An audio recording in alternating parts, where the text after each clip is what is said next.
अस्सलाम वालेकुम, मेरा नाम अरियान आलम है और इट्स नॉट अ व्लॉग। ये कोई नया व्लॉग नहीं है। मुझे चैलेंज करना था ढेर वाला, मैं वो भी नहीं कर पा रहा क्योंकि उससे पहले ये बात करनी इम्पोर्टेंट है। मैं इसलिए बात नहीं कर रहा क्योंकि एक सेलिब्रिटी मरा है, या फिर मैं उस सेंस से बात नहीं करूँगा कि ये सिर्फ महंगी बीमारी है। मैं यहाँ पे बात करने आया हूँ सिर्फ डिप्रेशन की। I'm not talking about COVID, I'm not talking about anything, I'm just here to talk about depression.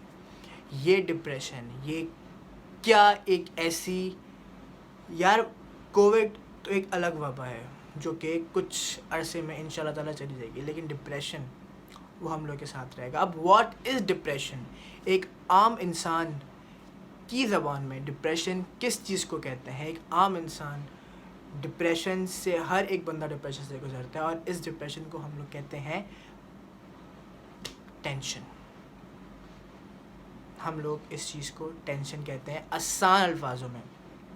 For example, आपके फादर हैं, वो इतनी मेहनत करते हैं, आपको पढ़ाते हैं, आपकी इतनी ज़्यादा फीसेस वो स्कूलों की पे करते हैं, तो उस फीस को अर्न करने के लिए जिस डिप्रेशन से, जिस टेंशन से, या फिर जिस अजियतनाक चीज़ों से वो गुज़रते हैं, उसको डिप्रेशन कहते हैं। जिस टेंशन से गुजरते हैं तो उस चीज़ को डिप्रेशन कहते हैं। अब इस डिप्रेशन की बहुत अलग अलग कैटेगरीज होती हैं और इन कैटेगरीज, ये बनाने वाली कैटेगरीज सिर्फ एक ही चीज़ है, वो है आप लोग और मैं। हम लोग ही ने डिप्रेशन बनाया है। अगर मेरे पापा को आज ज़्यादा कमाना पड़ रहा है तो वो उसकी वजह सिर्फ हम लोग हैं, क्योंकि हमारे कॉलेजेस, हमारे स्कूल्स, या फिर पाकिस्तान में जो, या फिर इंडिया में जितने भी हाई लेवल स्कूल्स वगैरह हैं, उनको क्या करना है? उनको सिर्फ पैसे कमाने हैं। They just want to earn money, they just want to do their business, they don't care कि एक आम आदमी किस चीज़ से गुजर रहा है। दे डोंट हैव टू, अगर आपको अच्छा पढ़ना है देन यू हैव टू पे अ लॉट ऑफ मनी, जो कि ए लेवल्स में आपको पे करना पड़ता है। तो ये बहुत बड़ी प्रॉब्लम है एक मिडिल क्लास फैमिली के, मतलब एक मतलब हमारे माशाल्लाह मुल्क के साथ, कि अगर आपको पढ़ना है तो आप पैसे पे करो एंड गेट द स्टडी। उसके बाद चले मैं कैटेगरीज पे आता हूँ जो हमारी सोसाइटी ने ही बनाई है। ये तो एक अलग सा डिप्रेशन है और फादर्स आर सो स्ट्रॉन्ग और हमारे फादर फाइट कर सकते हैं इस छोटी सी चीज़ से। लेकिन आज आए, let's talk about those categories जो कि डिप्रेशन से गुजरती हैं एंड दे आर मेजॉरिटी। लेकिन मैं आपको एक बात बताऊँ, सिर्फ डिप्रेशन वाले केसेस ना पाकिस्तान और इंडिया में आपको भरपूर मिलेंगे। क्यों? क्योंकि हमारी सोसाइटी जो है वो एक बहुत ही जाहिल, क्या बोले, तो चलें पहले बात करते हैं उन कैटेगरीज़ की जो कि एक बहुत ही गरीब तबका है।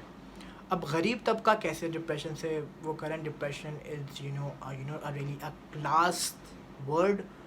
तो डिप्रेशन एक गरीब आदमी को क्यों होता है? डिप्रेशन एक गरीब आदमी को ही होता है।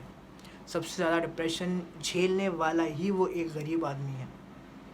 क्योंकि आप एक चीज़ देखो, गरीब आदमी, चलें वो लोग तो अलग हैं जो कि मेहनत ही नहीं करना चाहते हैं, मतलब वो कमाते हैं सिर्फ अपने आप को जहाज़ बनाने के लिए, वो एक अलग कैटेगरी के लोग हैं।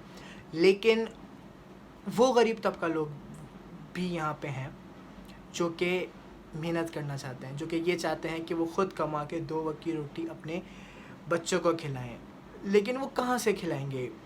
लोग जॉब्स नहीं देते उन्हें। लोग अगर जॉब्स दे भी देते हैं तो क्या बोलते हैं, आप 20 रुपये लेबर पे या फिर 20 रुपये दिहाड़ी पे आप आएँ, वेराज उसको चाहिए ज़रूरत है 50 रुपये की। लेकिन नहीं, हम लोग 50 रुपये किसी और को दे देंगे, किसी ब्रांड में लगा देंगे, but we can not give that 50 रुपये to that worker who is working actually so hard.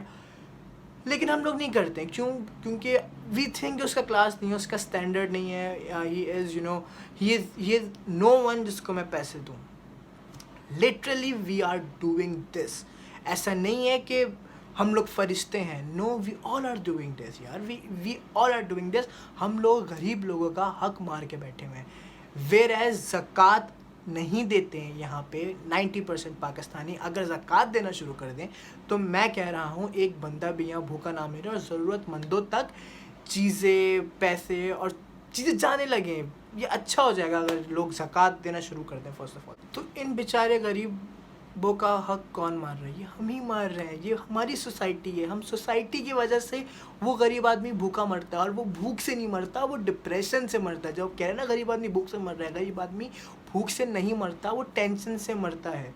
वो पैसे कमाने की टेंशन से मरता है, वो अगले दिन पेट भरने की टेंशन से मरता है, वो उस तरीके के स्ट्रेस और टेंशन से मर जाता है।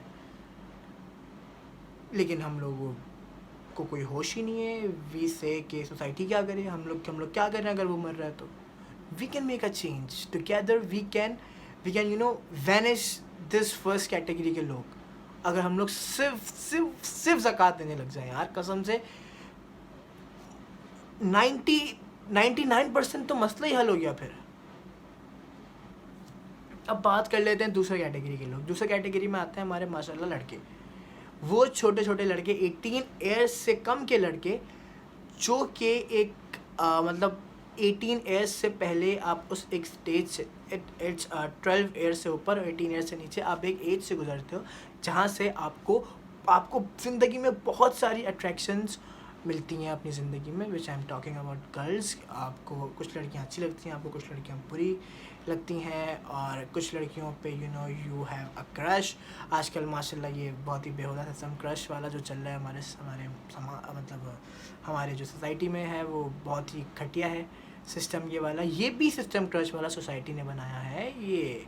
और ये खैर बात करते सेंटर ऑफ अट्रैक्शन की, क्योंकि जो बॉयज़ हैं वो एक छोटी सी अट्रैक्शन को they think we are in love with that girl, वो जाते हैं प्रपोज करते हैं, the girl rejects that boy, या फिर वो कुछ रिलेशनशिप में आ जाते हैं, या फिर रिलेशनशिप के बाद जो है वो ब्रेकअप हो जाता है। तो दोनों एक बहुत ही अलग तरीके के ट्रॉमे से गुजरते हैं। वेयरएज़ ये बहुत ही वाहियात है। इससे आपकी स्टडीज़ इफ़ेक्ट होती हैं, इससे आपका फ्यूचर इफ़ेक्ट होता है। इससे आप फ्यूचर में मतलब अगर आप कुछ करना चाह रहे हैं तो आप नहीं कर पाते हैं। You think you are a loser. क्योंकि एक लड़की ने आपको रिजेक्ट कर दिया एंड दैट्स ओवर, ज़िंदगी ख़त्म। सोसाइटी क्या कहेगी, लड़की से रिजेक्ट होके आ गए। ये लिटरली वजहें हैं, ये मैंने खुद देखी हैं। ये ऐसी वजहें होती हैं, मैं बता रहा हूँ। मुझे और लोगों का नहीं पता, लेकिन पाकिस्तान में और इंडिया में ये होती हैं। और इसका जो सिर्फ मीडियम है वो सिर्फ हमारा बॉलीवुड और हमारे आने वाले पाकिस्तानी ड्रामाज हैं। कुछ कंटेंट हमारा बहुत ज़बरदस्त होता है, लेकिन कुछ कंटेंट इंतहाई वाहियात और गलीज़ पने का होता है। ये होता है कि अगर लड़की ने छोड़ दिया तो तुम एक बुरा आदमी बन जाओ, लड़की ने छोड़ दिया तो स्टार्ट ड्रिंकिंग, ये बॉलीवुड बताता है हमें, स्टार्ट ड्रिंकिंग, स्टार्ट स्मोकिंग। अब वही लड़के जो कि सेहतमंद हैं, ब्रेकअप के बाद जाके शीशा बार्स में बैठे हुए हैं, पी रहे हैं, और उसके बाद फिर रिंग्स बना के वो ये मतलब स्नैपचैट पे स्टोरीज आ रही होती हैं कि तूने धोखा दिया तो क्या हुआ, हम भी तुझ में ये हुए। व्हाट द हेल, कसम से। और ये भी सोसाइटी में ही आती है, ये जो चीज़ है ये भी सोसाइटी में ही आती है। We have to take care of it. और हमें मेक श्योर करनी चाहिए कि ऐसी फिल्में, मैं हाईलाइट कर रहा हूँ, कबीर सिंह जैसी फिल्में यहाँ नहीं चलनी चाहिए, बिल्कुल भी नहीं चलनी चाहिए। और अगर इसकी मतलब ऑपोजिट अगर आपको कुछ फिल्म बनानी है तो आप शादी में ज़रूर आना दिखाओ, वो एक बहुत ही ज़बरदस्त फिल्म है। लेकिन मैं चाह रहा हूँ कि यार देखो 12 से 18 में इट्स नॉट एन उमर for love and for this kind of nonsense. तो इससे दूर रहो तो ज़्यादा अच्छा है।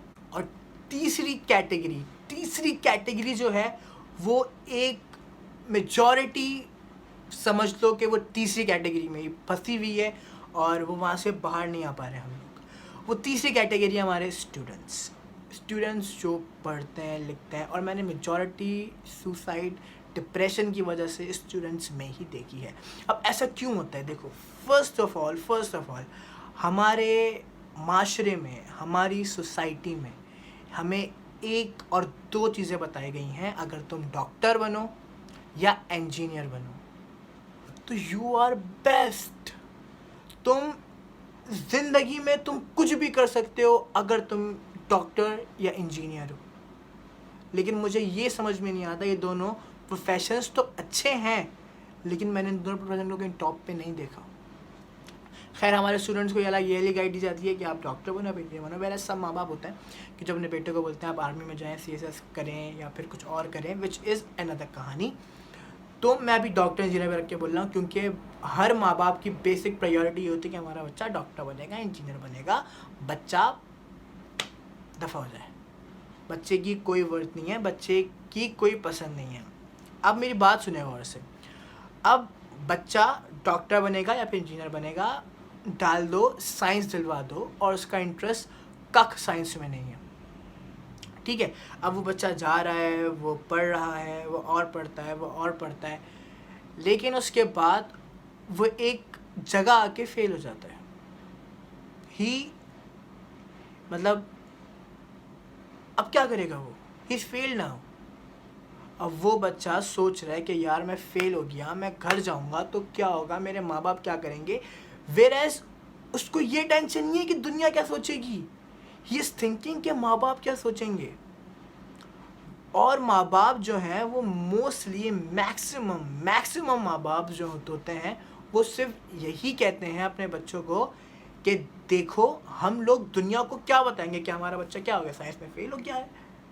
अगर आप अपने माँ बाप से ये कहते हो कि मुझे फिल्म मेकिंग करनी है, या इन शॉर्ट मुझे जर्नलिज्म करना है, या फिर मुझे एक्टर बनना है, तो आपके माँ बाप बोलते हैं कि इसका फ्यूचर क्या है, दे आर नथिंग, मतलब लोग क्या कहेंगे सोचो। तो ये वाला डिप्रेशन साइड भी सोसाइटी ने ही क्रिएट किया है, ये इसमें भी सोसाइटी आती है। इस वजह से बच्चे रिजल्ट हाथ में लेते ही they go and they jump out of the building. क्यों? आप लोग की वजह से, just because of the society. माँ बाप सोसाइटी की फिक्र करते हैं, अपने बच्चे को प्रेशराइज करते हैं, डराते हैं, धमकाते हैं, और इसकी वजह से अगर बच्चा कहीं लड़खड़ा के गिर जाए तो उसको उठाने की जगह ताने, वो उन चीज़ों से मारपीट and all of that stuff, और उसकी वजह से बच्चा डिप्रेशन में पहले ही जा चुका होता है अपना रिजल्ट देखने पे, जिसकी वजह से सुसाइड जो है वो बढ़ती जा रही हैं। और स्टूडेंट्स में सुसाइड जो है वो बहुत ज़्यादा है, बहुत ज़्यादा सुसाइड है स्टूडेंट्स वाली कैटेगरी में, लेकिन नो वन सीज, कोई देखता ही नहीं है। खैर, अब बात करते हैं चौथी कैटेगरी की। चौथी कैटेगरी वाले लोग वो होते हैं जिनकी कोई नहीं सुनता। लाइक अगर आप सुशांत सिंह राजपूत को देख लें तो अभी तक ये कंफर्म न्यूज़ नहीं आई है कि उसकी कॉज ऑफ डेथ क्या है। लोग कह रहे हैं सुसाइड ही है, और जो उनके कई रिश्तेदार हैं वो ये कह रहे हैं कि वो काफ़ी दिनों से अकेला था, he has no one to talk, तो वो उसने सुसाइड कमिट कर ली। तो या बहुत सेंसिटिव, बहुत ही नाजुक इशू है ये। और बात करो, जो भी कोई चुप है, जो भी तुम्हें लग रहा है कि यार चुप सामने वाला बंदा हो गया, वो बात क्यों नहीं कर रहा है, वाई ही इज़, मतलब अगर तुम्हारी कोई फ्रेंड लिस्ट में था और वो फ्रेंड लिस्ट से चला गया कहीं और, तो मैसेज करो उसे, बोलो क्या हुआ, बताओ मुझे, मैं तुम्हारी बात सुनूंगा, I am here for you. चाहो बात तो करके देखो, उसको भी अच्छा फील होगा, तुम्हें भी अच्छा फील होगा।